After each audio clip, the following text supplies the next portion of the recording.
Currently Inked, episode number 20, for November 3rd, 2016, is sponsored by Chalet at penchalet.com. Hey guys, welcome to another Currently Inked episode. It has been one heck of a day at work today, the kind of day that can make a grown man cry, and so I thought, what better way to blow off the stink of a work day than to sit down with some pens and virtually with my pen friends and talk through some questions. Kind of a point of business before we get too far into it. These videos, as most of my videos do, seem to have gotten longer and longer and longer. So I'm going to try to pull back a little bit. That both allows me to get these out a little bit more quickly and not bore the pants off of y'all too much. So just keep that in mind. I'm still going to try to slide in under 30 minutes. So maybe not as many questions, maybe not as many pens, but we'll keep them coming. We'll see how it goes. All right. Well, let's dive in with a question right away. I talk about the mail, but the mail's going to get talked about in a little bit, what I got this week, but I'm going to be showing you in a little bit. So anyway, first question comes from good friend Ted in Maine, who says, I love your scripted intros now, talking about the intros on my review videos. Are they compressed? They are compressed and informative. Are you reading them? And if so, off what? Is there a screen behind the camera? So starting with season 4, I started doing these short cold opens, is the term that I use for my review videos. They are scripted. They are. I am reading them. I have a little an iPad. I'm looking at it right now, which is why I'm kind of looking over the computer. My camera's just out there, and I have a little iPad stand that sits on a microscope boom stand. So I record the videos and then I can control the scrolling with my phone.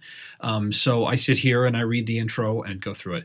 I've gotten a lot of really mixed feedback about those cold opens. I like them. I probably won't always do them. I'll continue to do them now and again when I think it makes sense or where there's some background information about the pen that's necessary. I feel like that will be a lot more helpful when I'm doing vintage pens or really unusual pens.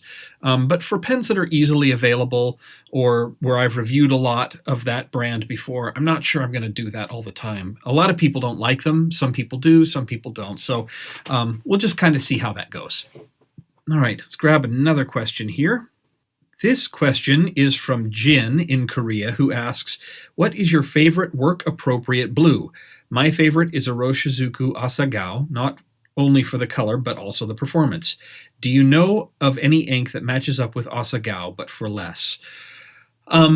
So I've said this in response to a lot of questions. I'm probably absolutely the wrong person to answer that question, simply because I don't really have a concept of work-appropriate blue in my life.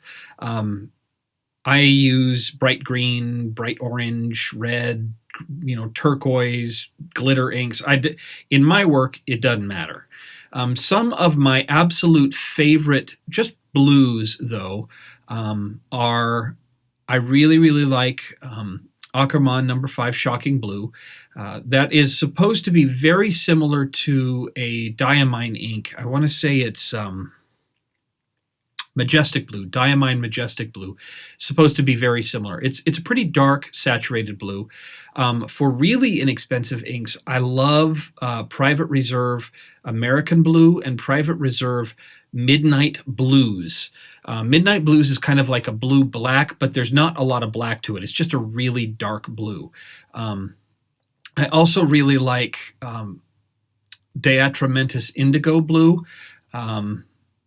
So those are some of my favorite just down-the-line blues. Now, I don't have a lot of down-the-line blues. I find a lot of them pretty uninspiring in terms of the color, but those are saturated enough that they pop. Oh, and of course, who can forget Bung Box Sapphire, which is a gorgeous blue. Now, most of those I wouldn't say are cheaper than Iroshizuku, and most of those are going to be a little bit darker and a little less purple than Asagao is. But those happen to be some of my favorite blues. All right. So if you follow me on Instagram, a couple days ago, you probably noticed that I had a very good mail day. I had a package that came from my good pen friend in El Paso, Texas, Andy Lambro. If you know that name, you've heard me talk about it before. It's probably not a surprise what this is. So this is the new Classic Pens box. It's a wooden box, stained this rich red color, lovely gold inlay there. Much nicer step up from the boxes from Classic Pens in the past.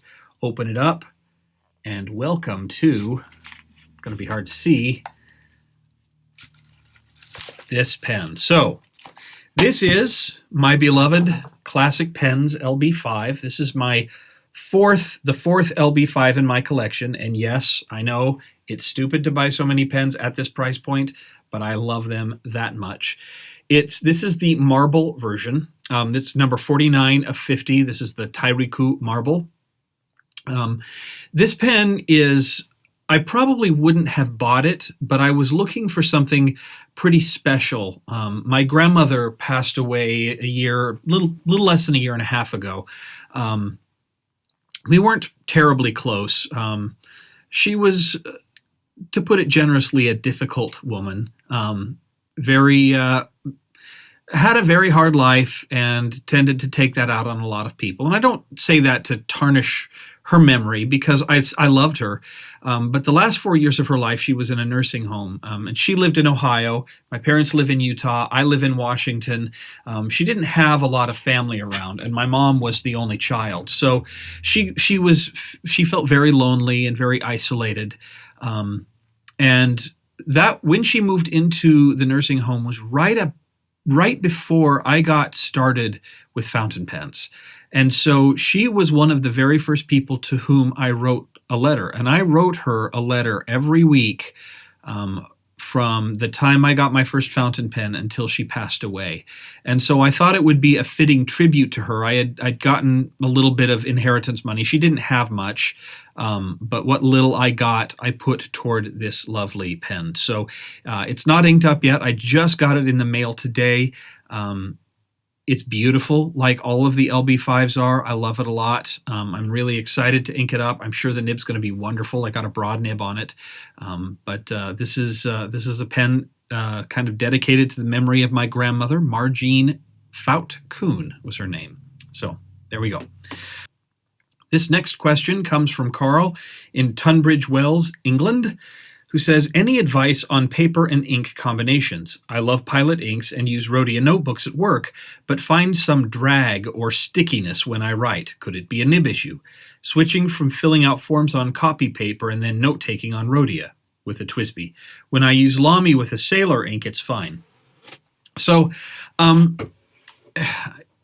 it's really, really hard to know for sure where that comes from.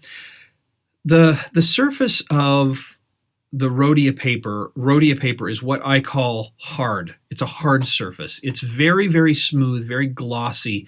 It's coated. I have certain nibs that I really don't like to use on Rhodia paper. They just, the polish on the nib, and it's like there's this sympathetic vibration of the feeling of the pen going over the paper that just, it doesn't feel right, especially with certain inks. Now, Iroshizuku is, and you say Pilot inks, not Iroshizuku inks, so I don't know if you're talking about the Iroshizuku line or the standard Pilot inks. They do tend to be pretty well lubricated, though, but it could be that it's just not the right combination for you. What I'd say is, if you can, try some other papers, see what you think. Try some sugarcane papers, try some Tomoe River paper, try some Leuchtturm, however, I believe it's Leuchtturm, 1917 paper, just to get a sense of, does that combination feel weird on other papers too, or is it just on Rhodia? It's hard to say. It could just be this really unique combination. I will say for myself, I don't pay much attention to what pens and ink I use on what paper. I will just happen to, if I happen to have an unusual combination, and goodness knows I've got enough combinations available to me. I'm at work, which is where I use most of my Rhodia paper. There's a combination I don't like. I'll I'll just say, okay, I'm not going to use this one on this paper and go about my day, because I usually have a few pens with me at any one time. So sorry I can't give you more information, but that's kind of a tricky question to answer. Don't really know how I would know the right way to find that out for sure. So all right, it's probably a real good time for me to take a quick minute and say thank you to the sponsor for this episode, Pen Chalet at penchalet.com. Now, Pen Chalet is a US-based retailer. They are an authorized dealer of every single brand that they carry, and they've got some amazing brands. Aurora, Conklin, Delta, Franklin Christoph, J. Urban, Jinhao, just going through some of them here, Karas Customs, Kaweco, Lamy, Marquis by Waterford, Montegrappa, Namiki, Pilot, Nemesign, Noodlers, Parker, Pelican, Platinum, Porsche Design, Sailor. I mean, they've got a lot of brands. Visconti, Stipula, Tatcha. So if you're looking for a great pen, some great ink, some great accessories, maybe head over to Pen Chalet and check them out. It's free shipping for orders over $50, and they really do great customer support. You can also sign up to receive promotions and offers in your inbox, and they really do have some good sales. Sometimes they'll put some stuff on clearance. When their emails come into my inbox, it's usually one of the first things I check out to see if there's anything I want to hop on really quickly. So Ron and company at Pen Chalet do a great job. They have also, as I've mentioned before, been really good friends and supporters to the pen bloggers. They are engaged in the community. They support a lot of us bloggers and YouTubers and make doing what we do possible. Also, don't forget to use the code PENHABIT10 at checkout for a 10% off discount from your entire cart.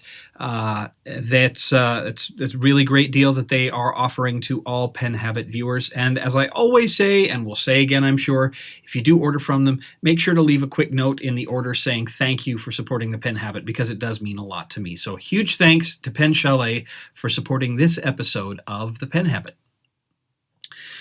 Kaiser in the Philippines says, thank you for the reviews and what inspires you to do things, especially doing reviews.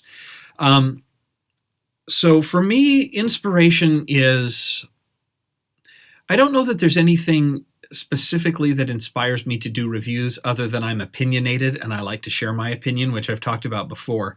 But for me, one of the things that inspires me is I don't know if you've heard of this, the Strengths Builder. I think I've mentioned this in a previous video. I don't remember. I took a Strengths Builder or Strengths Finder, test, which is kind of one of those corporate personality tests that you can take.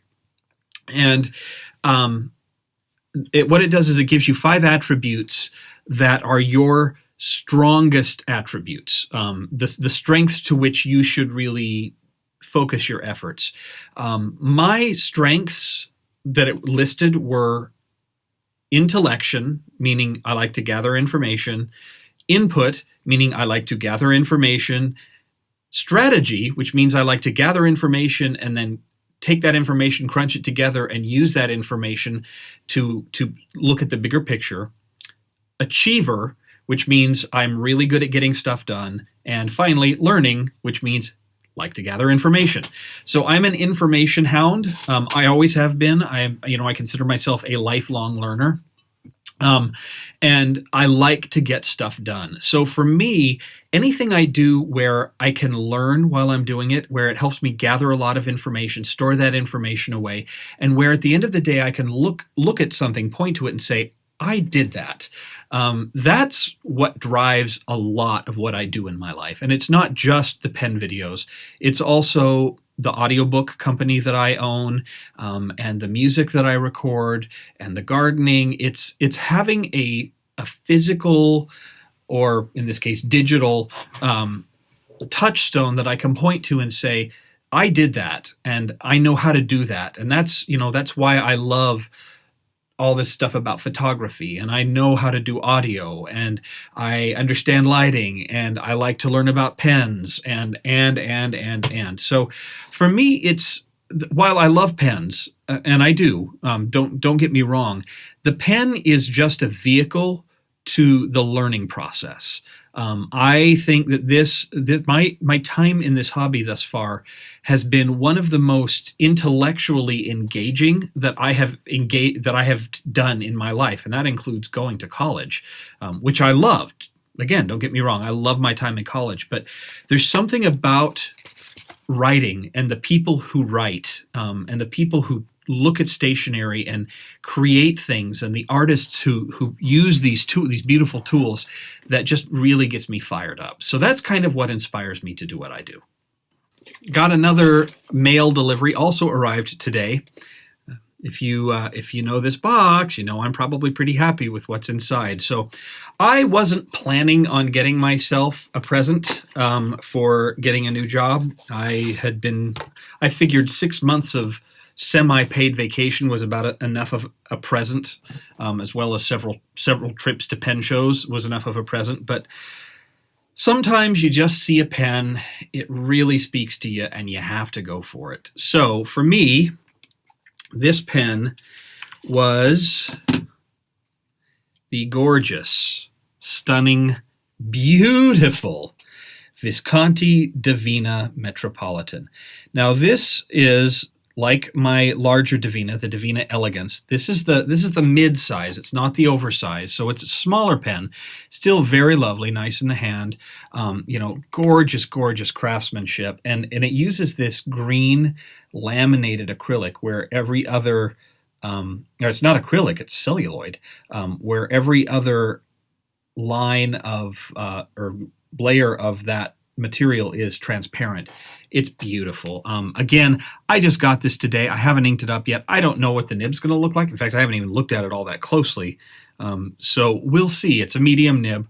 We'll see if I lucked out, or if I had one of those Visconti quality control problems you hear so much about from me and others.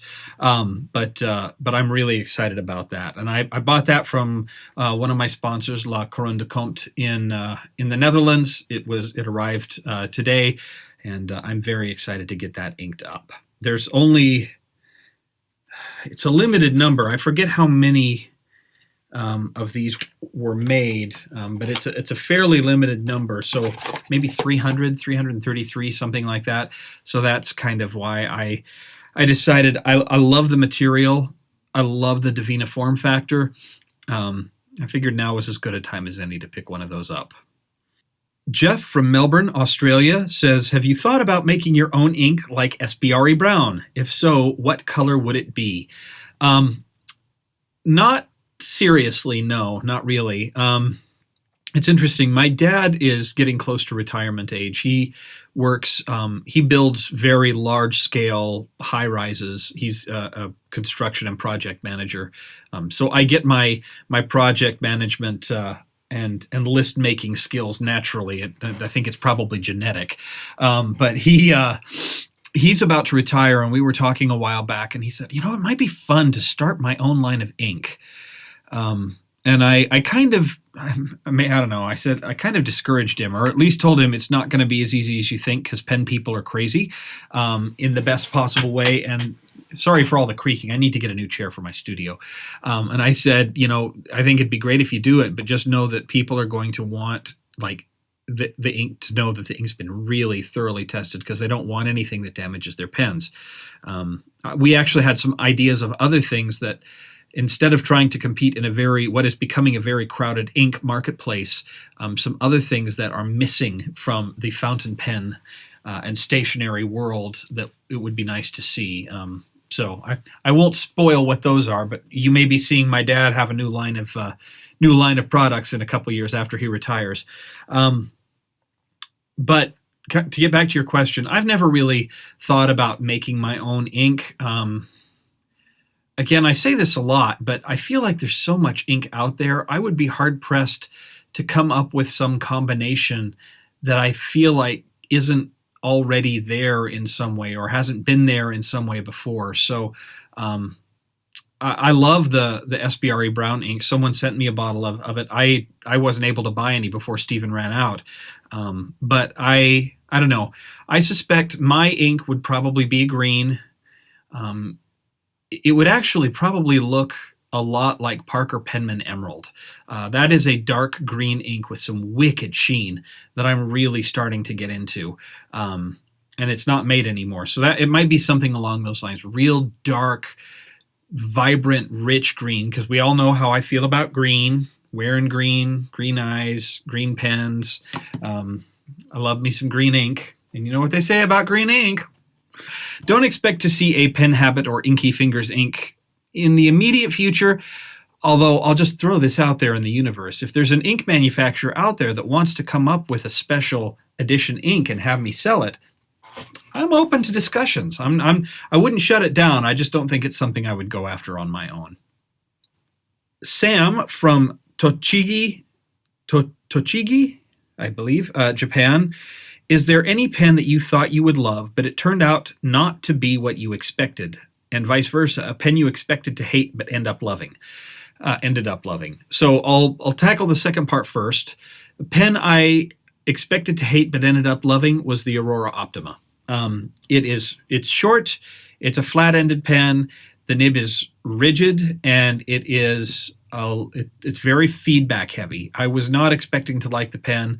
I ended up loving it.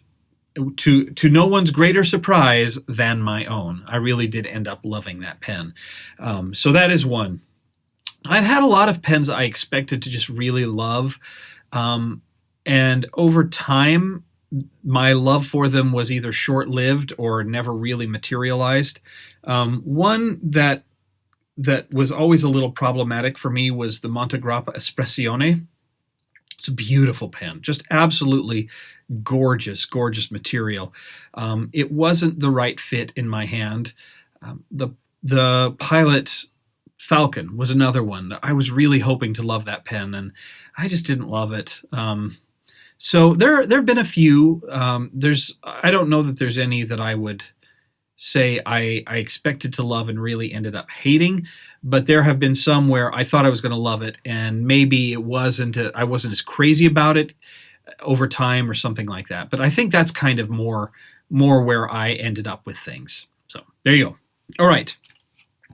Next pen is a pen that I think I showed before, and I haven't cleaned it since I showed it the last time, but I wanted to show it for a couple reasons. Actually, there's two pens. I'll show them both. So this is the Edison Menlo in the electric blue swirl acrylic. This is the Jonathan Brooks Carolina Pen Company Urushi pen. I don't know the model of this, if there is a model, but it's the red on red Urushi lacquer, and Jonathan's been doing some great Urushi work.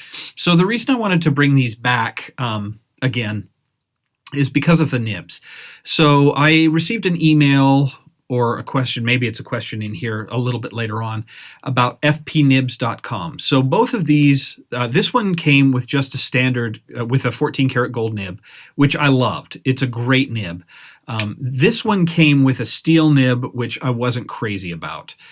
So I decided I wanted to upgrade this to a gold nib, and I wanted to get something with a little bit more flex to it. So I ordered from FP Nibs, I ordered a semi-flex nib in 14 karat gold for this pen, and I ordered I believe this one's 18 karat. Yeah, this is an 18 karat gold nib with ruthenium and rhodium plating on it. This is a medium, this is a fine, but someone emailed me and said, well, talk a little bit about how those nibs are, because, these are JoWo nibs, and a lot of companies use JoWo nibs. I know TWSBI uses them, Franklin Christoph, Edison uses JoWo nibs. A lot of companies use these pretty standard German nib units.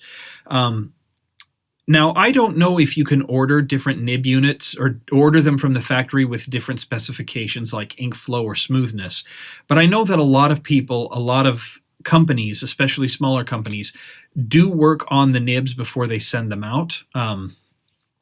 Edison's nibs tend to run just a little bit by default, tend to run just a little bit drier and with a touch more feedback than, say, Franklin Christoph's nibs, where the nibs tend to be a little bit more on the wet side and a little tiny bit smoother. Neither is bad, it's just difference in preference. and both will kind of adjust them to your preference if you ask when you order from them. As for the nibs that came from FP Nibs, the question that I got was, how do they write compared to, say, Edison or Franklin Christoph? Are they more wet? Are they drier? Are they smoother? Are they less smooth? And I will say that here's my experience. I don't know that you can extrapolate that across the entire line of nibs that you get from FP Nibs, but my experience is that with the 18 karat medium nib, so it's not a flex or semi-flex nib, the feedback is, I'd say, pretty on par with what you'd expect from an Edison nib. It's smooth, just a little whisper of pleasant feedback. It is a little wetter. It runs pretty wet, and I like that quite a bit. The semi-flex nib that I got from them, and which I put here in the Carolina Pen Company pen, does run a little bit more. It is also wetter, runs a little bit wetter, but is smoother. And I think some of that comes from the work that FP Nibs does to get this to a semi-flex, to get the nib a little bit more semi-flexy. So I really, really like the semi-flex nib. It's gorgeous. It's a gorgeous writer. And it's not destined to live here forever. I just put it in this pen because I wanted to put it in a pen. I have another pen where it will live, but I'll talk about that when I do the review of that pen. So there we go. Yukio from Holland asks, a time ago you did a review on the Wall Deco Band with a Superflex nib. How is your view now on the pen? After using it for a longer period of time and after your recently purchased Waterman Pink nib, does the modern Wall Superflex nib come close to a vintage wet noodle, or is there no comparison? So, a couple things. First of all, I still love my Deco Band. In fact, have got it inked up right now. I've got it inked up with my favorite autumnal ink, Diamine Autumn Oak. It is a beautiful pen. It writes like an absolute dream. It's gargantuan, but I love it. I love the way it looks. I love the way how responsive the nib is. I just love that pen. Now, how does it compare to a vintage wet noodle? I can honestly say I have no idea because I don't own a vintage wet noodle. And here's where we start getting off the rails a little bit in terms of terminology with old pens. My Waterman number 7 with the pink nib is a full flex pen, but it is not a wet noodle. It is still, it's just a flex nib. It's not a wet noodle nib. Wet noodle nib is a nib where you have to put almost no pressure on the nib to get it to flex. The pink nib does need a little bit of pressure. It flexes beautifully when it does flex. And it starts off at a much, much finer point. It's like an extra fine, but it's not a wet noodle. And I've never owned one. I have written with one, and I will say that the modern Wall Eversharp Deco Band Superflex nib doesn't come anywhere close to a vintage wet noodle in terms of the feel. It's a good flex nib. It is not quite as flexible as my vintage Watermans, so the actual distance of tine flexibility is not as good. The feel is just a little bit less springy than my vintage flex nibs, but it is still, you can still flex it and it flexes nicely. So I will say the feed also doesn't seem to keep up quite as well as the vintage, but I don't sit down and do full flex writing a lot. And so if I'm going to sit down and do full flex writing, I'm going to address Christmas cards or something like that, and I'm going to do some serious flex writing, I'll still go to my vintage Watermans as opposed to my other, my Wall Eversharp.